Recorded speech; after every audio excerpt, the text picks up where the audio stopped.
Bobi Wine jina lake halisi ni Robert Kyagulanyi, msanii na mwanamuziki lakini pia mwanaharakati kutoka katika nchi ya Uganda. Alizaliwa Februari 12 mwaka 1982 huko Mpigi nchini Uganda. Kitaaluma alianza muziki wa reggae na afrobeat, akijulikana kwa nyimbo kadhaa zenye ujumbe wa kijamii na siasa kama vile Freedom, Kiarenga, Time Bomb.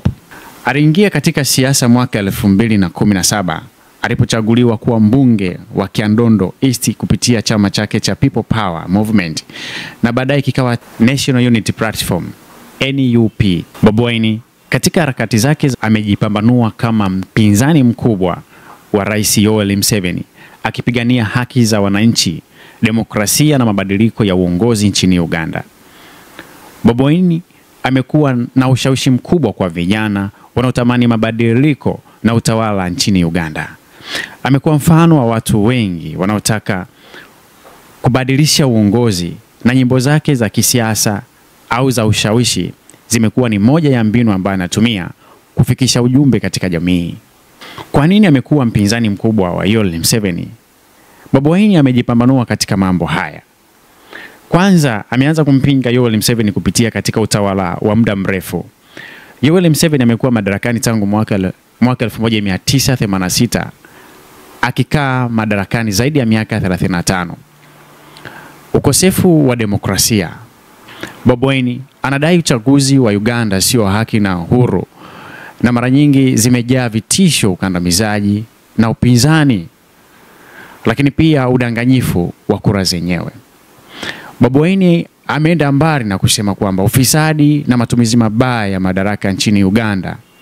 Anasema serikali ya Museveni imejaa ufisadi ambapo viongozi wachache wanajinufaisha huku wananchi wengi wakiendelea kuteseka. Bobi Wine amekuja pia na sera yake ya uhuru wa habari na haki za binadamu. Ameonekana akipinga vikali serikali inavyodhibiti vyombo vya habari na mitandao ya kijamii pamoja na ukandamizaji wa sauti za wakosoaji. Mnamo tarehe 24 Septemba mwaka 2025, tume huru ya uchaguzi ya Uganda ilimtangaza rasmi Bobi Wine kama mgombea urais kupitia chama chake cha National Unity Platform NUP. Uchaguzi wa mwaka 2026 utakuwa ni kipimo kingine kwa Bobi Wine katika juhudi zake za kumngoa Rais Museveni, ambaye amekaa madarakani tangu mwaka 1986 na sasa ni muhula wake wa 7. Bobi Wine ameahidi kuleta mabadiliko ikiwa atachaguliwa, akisisitiza umuhimu wa demokrasia, haki za binadamu, maendeleo endelevu kwa wananchi wa Uganda pamoja na kupambana na ufisadi. Katika uchaguzi huo ambao utafanyika tarehe 15 Januari 2026, Bobi Wine amejipambanua kwamba ataleta mabadiliko katika nchi ya Uganda. Bobi Wine safari yake ya maisha ni ndefu, lakini kutoka kuwa msanii mpaka kuwa mpinzani mkubwa wa Yoweri Museveni, kuna namna ambavyo wasanii wengi katika nchi za Kiafrika kujifunza kutoka kwa Bobi Wine. Hii ni CF Media.